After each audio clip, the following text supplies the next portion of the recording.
Hi everyone. So in this video, we're going to start talking about MLA formatting, what it is, why it's important, and then I'll talk you through ultimately how it is that you're going to complete your MLA formatting quiz and how you're going to apply that to your first writing project. So in our folder for this week, you got again, I went through this before, but it bears repeating. You got the schedule of assignments.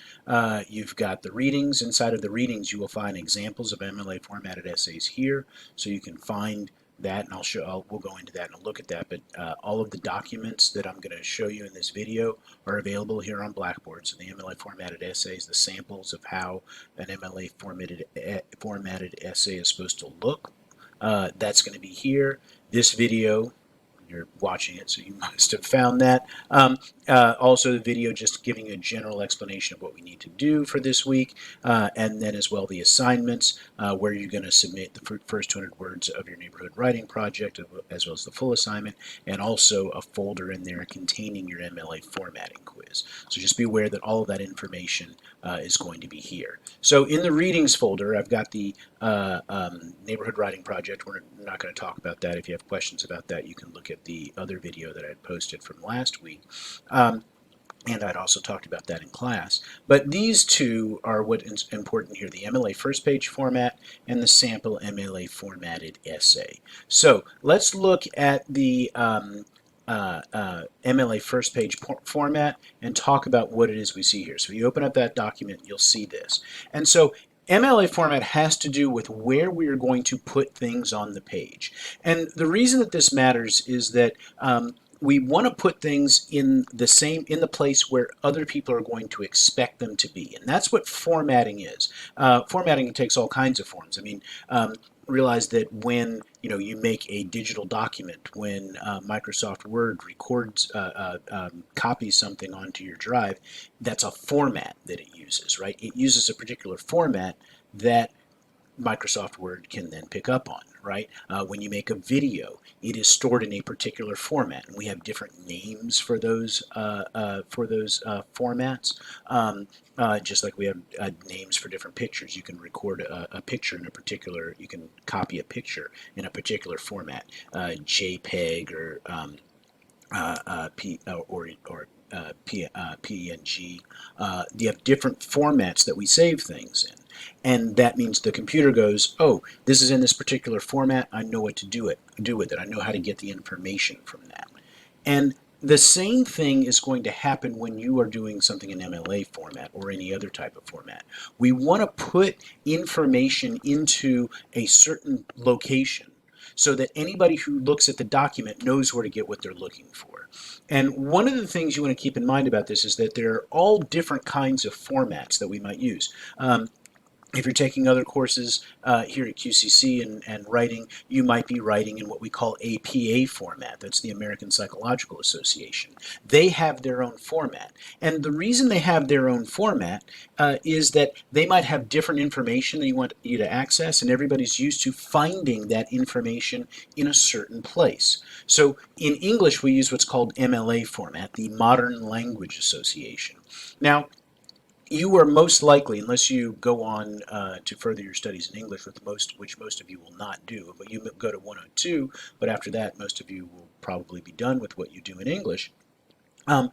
After that, you will probably never need to write anything in MLA format. But there's still other formats out there that you might need beyond college. If you're going into the health-related professions, there are reports that need to be filled out. My wife works in health-related professions, and she does writing for health-related professions, and they have to learn how to write reports in a particular format, because if that information from that health report is not in the place where people expect to see it, they're going to miss it. It's going to be confusing. So everything needs to be laid out in a particular format. So you need to get used to following a particular format. You need to get used to being able to say, okay, I can put this information into the place where other people expect to find it. I can follow along with this format. And so just get used to following along to formats. There are business applications for this. There are technical applications if you guys are going into going in any kind of technology. My son's a computer programmer, and so the idea of how they format things in when they're programming something is really important, because that's how other programmers can come by and see, what have you actually done here? If they format that incorrectly, the program might work, but somebody else coming along behind them might not be able to figure out what to do here and how to make changes to it potentially. So all of this idea of formatting is, again, beyond just saying, just do this in MLA because we said so. This is this English thing that we do. It's not just that. It's something that we need to get used to being able to do in all kinds of situations, to be able to follow along with specific kinds of formatting. So if we look here, what we're supposed to do in MLA format, we're supposed to have, starting over here on the left-hand side, 1 inch down from the top of the page, you have your name, then you have my name, then you have the name of the class here. Sometimes students at QCC get confused because we have a humanities building, and they think that this is the name of the building, but it's the name of the class. There, you can't have a humanities class. Our class is ENGL 101. So that's what you would put there, and then you put the date. This is a date from a while ago, so of course you would say something like like 20 September 2021, no commas. Okay, so it's going to generally look like that. Up here in the top right-hand side, you'll need your last name and the page number. And that goes on all pages, even the first page, right? Notice that this is a first page, and it does that. And that's the thing about formatting. On some level, it's easy. All you need to do is just follow along with what you see here. And so if you take your paper and hold it up and say, well, I put my last name, I put my full name, I put the professor's name, I put the class name, and then I put the date. Oh, wait, I forgot to put last name and page number. It's there, and so if it's on this document, it should be on yours. So you should have your last name and page number on every page. And I'll show you in just a bit exactly how to do that. All of this should be double spaced, and I'll explain to you, I'll show to you in just a second exactly how we double space. You need to center your title, right? You should have a title, even if your title is just Neighborhood Writing Project #1. You don't need to come up with a creative title. If you want to come up with a creative title, that's great.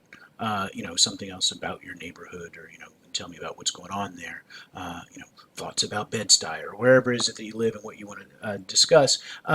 That's fine, but you should have some title, and that should be centered. And I'll show you in just a second how to center that. Notice that this is double spaced as well. That is, we don't have a bunch of extra spaces between the date and the title, right? There's the same amount of distance here as there is here, as there is here. You double space, use the same spacing all the way through, and that's what they want you to pay attention to. Sometimes students will feel like, well, shouldn't I hit return a few extra times, and then I'll have the title, and then I'll hit return a few extra times, and I'll start the essay? No, it should look just like this. Do not put those extra spaces in there. So again, on some level this is simple. Just don't think about it. Just go, wait, does mine look exactly like this? Do I have the same amount of space here? Is my title centered? Do I have a 1/2 inch indent for my paragraph, right? It should only be a 1/2 of an inch. And I'll show you exactly how to make it a 1/2 of an inch, exactly how you go about doing that. So that's what your first page should look like. And again, this document is here in the reading section of Blackboard. And so all you need to do is